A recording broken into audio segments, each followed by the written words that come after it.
Hi, hello, I'm Sam Harrison. I read, review and discuss fantasy and science fiction books, and today we're talking about 2025. So we are coming close to the end of the year, and in December is when I start doing my year-end wrap-up content. And one of the things that I wanted to talk about this year was next year. So I have gone through 6 or 7 different Goodreads lists, as many articles as I could find, a ton of other people's YouTube videos on what they want to read from new releases for next year, and I have curated a list of what I think are 10 new releases that I am going to try and read, and I think that I will also really enjoy. 8 of these already have release dates, and I've noted down the month that they're going to be released in, and 2 of them have no dates, but most people are pretty confident they're going to be releasing next year. The one caveat to all of these is if they are sequels, I'm going to read out the blurb for the original book 1, so for the beginning of the series. I think there's 3 or 4 sequels in here. Most of these are authors that I have read before. One of the big things that I kind of tried to do this year was expand my reading, so read more self-pub, read more genres that I've never read before, and a few other bits and bobs. But next year, one of the big things I want to do is just finish off a load of stuff that I started this year. So I started a lot of series which I have not finished, and I think that that's something that I would really like to do next year. I'm going to do a series wrap up sometime this month that will be these are all the series that I'm currently reading, and we'll go through the ones that I'm up to date on and the ones that I'm behind on, and then that will really inform a lot of my reading plans for early next year, where I'm going to be right, I own all of the Powder Mage books. Why have I only read one of them? So lots to think about, lots to get on board with. So let's start talking about new releases, and we're going to start with January. So in January, there's actually a book that I'm interested in reading, which is Breath of the Dragon by Fonda Lee and Shannon Lee. So Shannon Lee is Bruce Lee's daughter, and Fonda Lee is obviously the author of the Greenbone saga, one of my top 5 fantasy series in the original video that I made when I first started the channel. I don't know whether it would still be in the top 5, but I mean, don't know how many fantasy series I've actually finished to be able to put them in a top list. I do actually plan on redoing that top list at some point, and I was thinking about doing it at the end of this year, just being these are the top 10 fantasy and sci-fi series that I've read. But I know people would enjoy that. I don't know yet whether I want to do it. Let's read the blurb for Breath of the Dragon. 16-year-old Jun dreams of proving his worth as a warrior in the Elite Guardians tournament, held every 6 years to entrust the magical scroll of Earth to a new protector. Eager to prove his skills, Jun hopes that a win will restore his father's honour, righting a horrible mistake that caused their banishment from his home, mother and twin brother. But Jun's father strictly forbids him from participating. There is no future in honing his skills as a warrior, especially considering Jun is not birthmarked, born with a patch of dragon scales and blessed with special abilities, like his twin. Determined to be the next guardian, Jun stows away in the wagon of Chang and his daughter Ren, performers, on their way to the capital where the tournament will take place.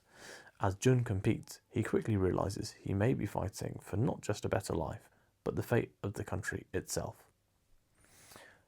So I'm a big fan of martial arts movies, specifically I would say Bruce Lee ones, and that was what kind of introduced me to the genre, with Enter the Dragon when I was 12 or 13. Obviously it came out years before then, but that was when I watched it.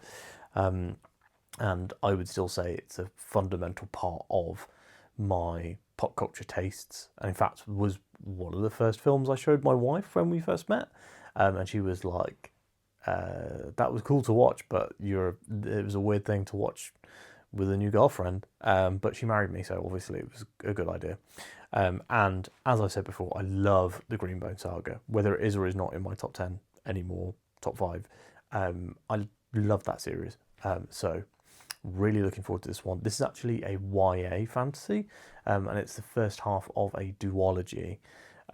It's not the only Fonderly book on this list though, so we will circle back to Fonderly in October. February, we have another, it's not a sequel really. It's kind of a sequel, kind of not. It's a sequel series from Richard Swan, who wrote the Empire of the Wolf trilogy, of which Justice of Kings was my number 2 book of 2023. Tyranny of Faith I really, really enjoyed as well. And then Trials of Empire kind of fell flat for me, unfortunately. Was not as good as the first 2 books, but I did still really like it. And I think a lot of my disappointment was based on how much I loved those first 2, not so much the actual distinct quality of that book itself. But Richard Swan is returning to the Empire of the Wolf, but several hundred years later, and now we're in like a post-industrial revolution, or maybe the time of the Industrial Revolution, in the Empire of the Wolf. So I'm going to read the blurb for you now. This book is called Grave Empire, and it's the start of a new series set in the same world. Blood once turned the wheels of empire. Now it is money. A new age of exploration and innovation has dawned, and the Empire of the Wolf stands to take its place as the foremost power in the world. Glory and riches await, but dark days are coming. A mysterious plague has broken out in the pagan kingdoms to the north, while in the south, the Empire's proxy war in the lands of the Wolfmen is weeks away from total collapse. Worse still is the message brought to the Empress by 2 heretic monks, who claim to have lost contact with the spirits of the afterlife. The monks believe this is the start of an ancient prophecy heralding the end of days, the Great Silence. It falls to Renata Rayner, a low-ranking ambassador to an enigmatic and vicious race of mermen, to seek answers from those who still practice the arcane arts. But with the road south beset by war and the Empire on the brink of supernatural catastrophe, soon there may not be a world left to save. So that sounds really, really good. Like, reading that blurb genuinely gave me goosebumps. Like, I was already in on this book, and reading that, hearing kind of the pitch that was on the website, that was like a little bit more of like the flavour around it, that wasn't the explicit blurb, which you can go and read yourselves. It's not massively informative, but it tells you kind of like the world has moved on. It's more industrialized. Yeah, genuinely super interested in this one, and I think that this is probably my second most anticipated book of the year, which is closely following my number 1 anticipated book of the year, which is out in March, and it is Of Empires and Dust by Ryan Cahill. This is the 4th book in the Bound and the Broken saga series, and is actually the penultimate book. Ryan was intending to release it at the end of this year, but was like, no fantasy book can compete with Stormlight 5, so he pushed it by 3 months and has given himself those 3 months to actually polish the book up and make it better as well. So I have loved all of his previous books, and I felt like book 3, which was Of War and Ruin, was my number 1 book last year in 2023, and one of the best books I've ever read, best fantasy books I've ever read. So if you have not read this series, I will say the first book is the weakest, but it is still a fun romp. It's self-published, so it's all on Kindle Unlimited, so you could read the entire series for the price of like 2 coffees. And the books are often very cheap or free. And I think they're really, really well done. I like the world building, I like the characters. And let's read the blurb for book 1 in this series, which is called Of Blood and Fire, which I actually have a signed copy of, which I stare at whenever I film these videos. Born in fire, tempered in blood, Etheria is a land divided by war and mistrust. The High Lords of the South squabble and fight, only kept in check by the Dragon Guard, traitors of a time long past who served the Empire of the North. In the remote villages of southern Etheria, still reeling from the tragic loss of his brother, Caelan Briar prepares for the proving, a test of courage and skill that not all survive. But when three strangers arrive in the village of Milltown with a secret they are willing to die for, Caelan's world is ripped from under him and he is thrust headfirst into a war that has been raging for centuries. There is no prophecy, his coming was not foretold. He bleeds like any man, and bleed he will. That's a great blurb. Fantastic first try blurb, Ryan. I'm just saying it. That's a real good blurb. Next up in May, we have Isles of the Emberdark by Brandon Sanderson. This is going to be the last brand new Cosmere story we're going to get for a very long time. It was a secret novel that Brandon worked on and somehow has written this also along with a 1,300-page Stormlight book. This is a sequel, as far as I'm aware, to like one of the short stories that people really love, Sixth of Dusk, I think it is. So this is kind of like a sequel or set in that world. It's actually going to be the 32nd Cosmere novel, which is mad. Brandon, slow down, dog. You know what I'm saying? Anyway, well, 32nd Cosmere thing, according to Goodreads, it said Cosmere 33. 32. Let's read the blurb. If you are one of those people who likes secret projects to remain as secret as possible and does not want to know the blurb, I'm not going to put the time code up, but you can just look for when the cover changes, because I'll be putting the covers up to the left. The ones above are starting to grow impatient and want to build an installation to breed and collect aviar on one of the first of the sun's islands.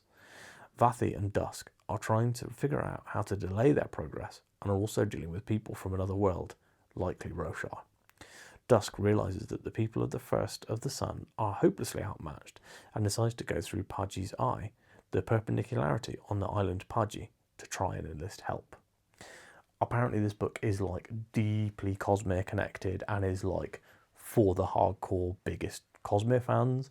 And while I'm not the hardcore biggest Cosmere fan, I have read all of Brandon's books, apart from his middle grade stuff and Reckoner's stuff. I've read all the Cosmere. There's a few short stories I haven't read, but I will read those. I just haven't got round to it.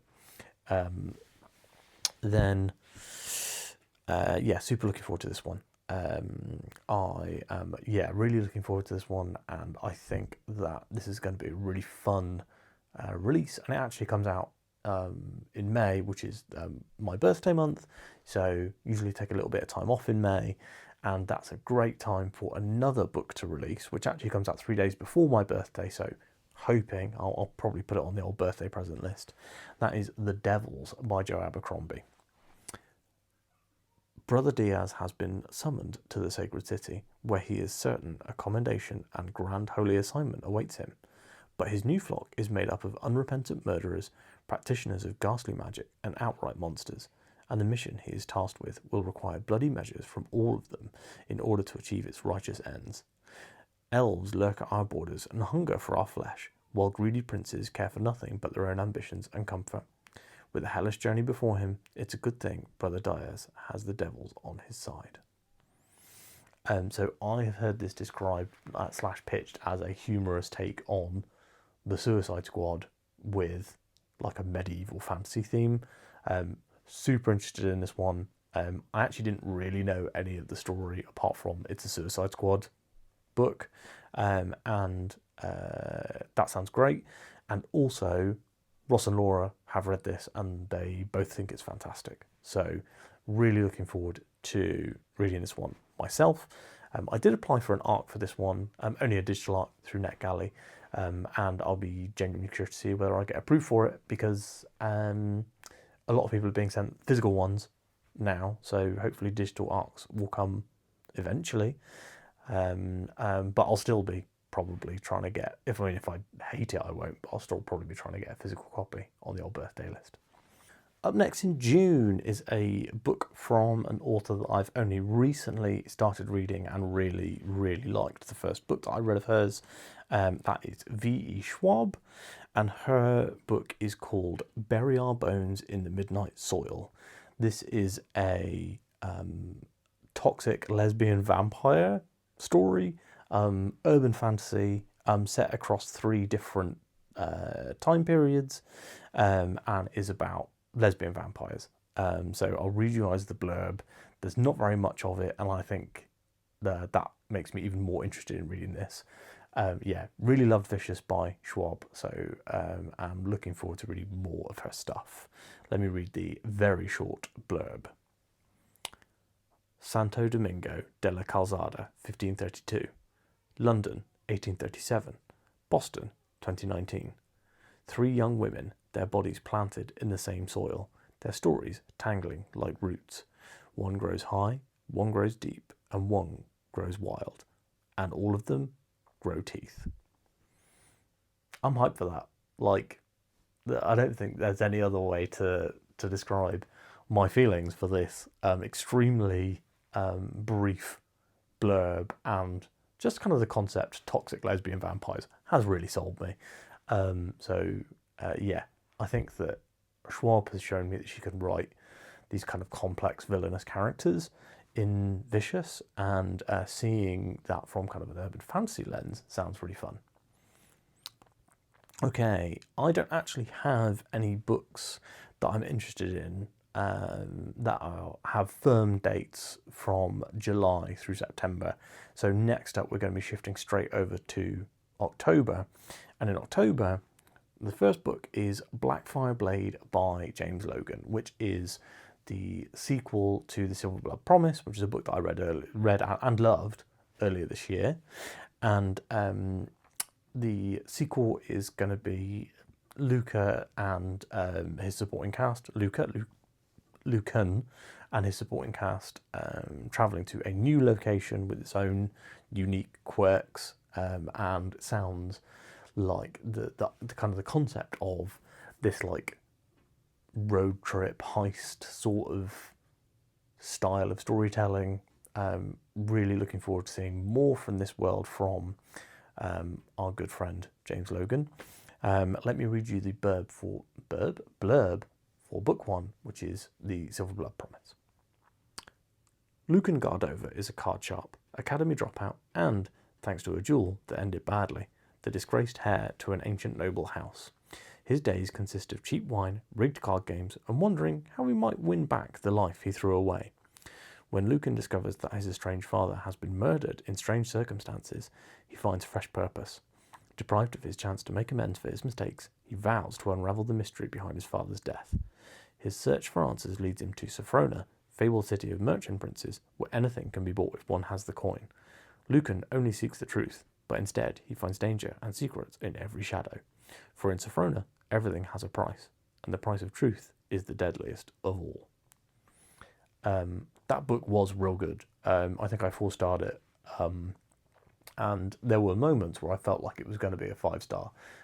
James Logan's prose is very accessible and bingeable, and you guys know that I really prioritise that sort of accessible writing, and being able to just sit and binge a book for hours and hours is something that I love doing.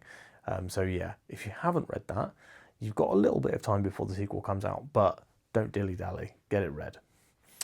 Next up in October, we have The Last Contract of Isako by Fonda Lee. As you guys know, I mentioned earlier, big Fonda Lee fan. I can't believe I haven't read Untethered Sky yet. That feels like a bit of a something that I've overlooked. However, The Last Contract of Isako is something I do want to read, and it's like a sci-fi corporate thriller. Let me read you guys the blurb and you can see what you think. Inspired by samurai movies and Fonda's former business career, The Last Contract of Isako is a searing space opera like no other that takes aim squarely at late-stage capitalism. Get ready to meet an aging contractor, Isthmus Isako, whose final mission thrusts her deep into a world of espionage and sword fights on an isolated colony planet. That sounds great. I love criticisms of capitalism and Fonda Lee and space. So, oh, and samurai. So literally a lot of my favourite things. Looking forward to reading this one. This one is one that I'm definitely going to be trying to get an arc for, read early, read on day one, you know. I'm excited for this. A new adult full-length book from Fonda Lee. Super into it. Now we come to the undated books. So there are two books that currently do not have release dates. Both of them are sequels. One of them is the second book in a series, and that is The Strength of the Few by James Islington. This is the sequel to The Will of the Many, which is was the first in the Hierarchy series. I enjoyed Will of the Many and found that the ending really, really ratcheted it up a notch in terms of my estimation. It felt a little bit middling for some of the book. And I am looking forward to getting a bit of the world building stuff out of the way now and being able to tell some more interesting stories. And of course, the big reveal at the end of that book kicks off an entirely new type of storytelling that James Islington is able to take advantage of. So yeah, looking forward to this one. I'm going to read you now the blurb for book one, The Will of the Many. Ordi, vide, taci. The Catalan Republic, the hierarchy, may rule the world now, but they do not know everything. I tell them my name is Viz Telemus. I tell them I was orphaned after a tragic accident 3 years ago, and that good fortune alone has led to my acceptance into their most prestigious school. I tell them that once I graduate, I will gladly join the rest of civilized society in allowing my strength, my drive, and my focus, what they call will, to be leached away and added to the power of those above me, as millions already do, as all must eventually do. I tell them that I belong, and they believe me. But the truth is that I have been sent to the academy to find answers, to solve a murder, to search for an ancient weapon, to uncover secrets that may tear the Republic apart, and that I will never, ever cede my will to the empire that executed my family. To survive, though, I will still have to rise through the academy's ranks. I will have to smile and make friends and pretend to be one of them and win, because if I cannot, then those who want to control me, who know my real name, will no longer have any use for me. And if the hierarchy finds out who I truly am, they will kill me. Yeah, you should read this book. It's good, I promise. It is worth a read. I full-starred it, and I was kind of middling on it for the first like 200 pages. So that tells you how good the next 400 were. Finally, we have the seventh and final book in the Sun Eater saga, which is called Shadows Upon Time. This has no release date, although Rockio has said that he wants to get it out next year. And I think that most people are expecting it towards the end of next year. We're thinking like, I think September onwards.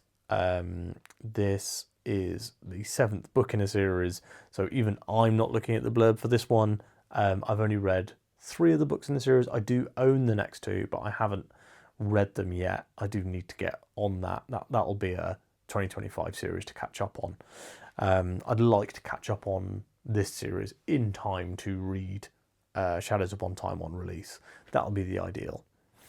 But let's go back all the way to the start and talk about Empire of Silence, the weakest book in the series. However, still an okay book. And here's the blurb for it. It was not his war. On the wrong planet at the right time, for the best reasons, Hadrian Marlowe started down a path that could only end in fire. The galaxy remembers him as the man who burned every last Cielcin from the sky. They remember him as the devil who destroyed a sun, casually annihilating 4 billion human lives, even the Emperor himself, against imperial orders. But Hadrian was not a hero. He was not a monster. He was not even a soldier. Fleeing his father and a future as a torturer, Hadrian finds himself stranded on a strange backwater world, forced to fight as a gladiator and into the intrigues of a foreign planetary court. He will find himself fighting a war he did not start for an empire he does not love against an enemy he will never understand. So that's it. That is all the books that I found. That's also around the number of books I was looking to read that are new books for next year. The one caveat I do want to say is that I know that JCM Byrne is releasing the next Hybrid Helix book, and that is hopefully going to be with me pretty soon, and out for you guys to read either late this year or early next year. Yeah, definitely everybody should be reading Hybrid Helix by now, and this is the start of a brand new arc. So really looking forward to more Hybrid Helix stuff. I don't have the blurb. I know that it's called Suppression of Powers, which sounds interesting. Yeah, great books. And anything else that might be coming out. I know Philip said he was doing a Dan standalone. I'm still looking forward to the next Book of the Holt book from Bradley P. Bowyer. And what else even is there? I haven't finished reading the Red Rising sequels, so I can't be looking forward to Red God like everyone else is. And I don't think that I will catch up in time to read it unless it comes out like in December and I have enough time just about to finish it. Yeah, that's probably everything, you guys.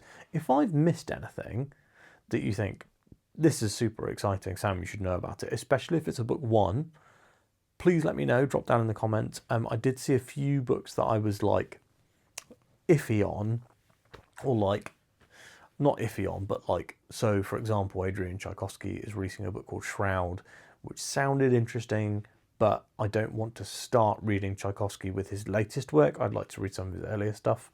I really want to read the Shadows of the App series, although that is on the like mega back burner. That's probably, you know, like we're talking like 3 years time series of books, not anytime soon. Yeah, that's probably everything. I've said that like 7 times, but you may be able to tell due to the lighting in the room, but it is like 20 to midnight. So let's stop recording this video and I'm going to edit this tomorrow and you'll see it tomorrow, because what a great person I am. I hope you've enjoyed this video. Please make sure that you are commenting the books that you're looking forward to and ones that you think I should be looking forward to down in the comments below. Also, if you are on your way to put a comment in, why don't you like the video? It helps everyone out here. And of course, subscribe to the channel if you haven't to see my reviews on some or maybe even all of these books. Please do join our community. I review every single book that I read unless I DNF it. So if you want to see reviews of these books, I am planning on reading them. So please subscribe, join the fun, and let's make some cool community times. It's too late. I need to go to bed. Hope you've had a nice day, and I'll speak to you tomorrow.